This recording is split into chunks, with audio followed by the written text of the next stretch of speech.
করতেছেন আপনারা আজকে কিরকম, মানে আপনাদের এখানে যে তৃণমূল পর্যায়ের বিএনপি স্বতঃস্ফূর্তভাবে অংশগ্রহণ করতে পারছে এই জায়গায়?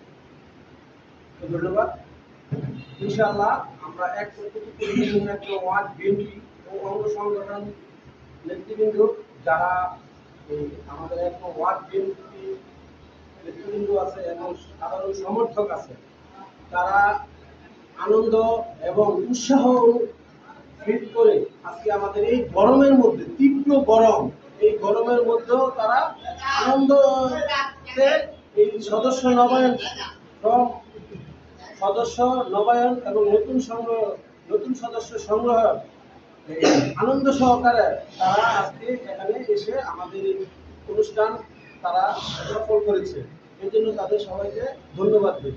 আচ্ছা ভাইয়া, আমার একটা প্রশ্ন ছিল, আপনি কৌতুকপুর ইউনিয়নে যখন এই যে মিরকুঞ্জি পার্টি সেন্টারে বক্তব্য রেখেছেন, সেখানে বলেছিলেন যে যেন তৃণমূল পর্যায়ের নেতাকর্মীদের সর্বোচ্চ মূল্যায়ন করা হয় এবং হাইব্রিড আওয়ামী লীগ যারা তাদেরকে যেন যেন এই যে দলের মধ্যে যেন অংশগ্রহণ করতে না দেওয়া হয়, সে ব্যাপারে আপনি আজকে যে এই যে সদস্য নবায়ন করলেন কিরকম পদক্ষেপ নিয়েছেন? অবশ্যই ইনশাআল্লাহ আমরা 17 বছর আওয়ামী লীগের সাথে আঘাত করে চলে দিই, এটা এলাকার মানুষ জানে, আমাদের ইউনিয়ন জানে। আমরা ঠিক যেমন এই আওয়ামী লীগের সাথে আঘাত করে চলি নেই, আমরা এই সদস্য নবায়ন এই সদস্য নবায়ন এটা শুধু একটা সাধারণ নবায়ন না, এটা আমাদের দেশ নেত্রী বেগম খালেদা জিয়া এখানে সিগনেচার করেছে। দেশ নেত্রী বেগম খালেদা জিয়া এই সদস্য হয়েছে। ঠিক এটা অনেক মূল্য। তাই আমরা আওয়ামী লীগের দূষণ তো দূরের কথা, যারা আওয়ামী লীগের সাথে চলাফেরা করেছে তাদেরকেও আমরা এই সদস্য নবায়ন করব না।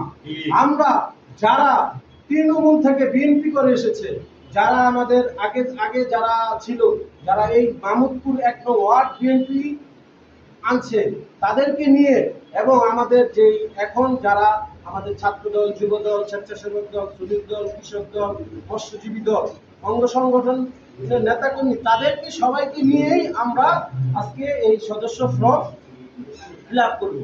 আর এই আমার কমিটি 1 নং ওয়ার্ড বিএনপি 51 বিশিষ্ট কমিটি, আগে আমার এই 51 বিশিষ্ট কমিটিতে যারা আছে তাদেরকে আমরা ফর্ম ফিল আপ তাদের আগে করাবো।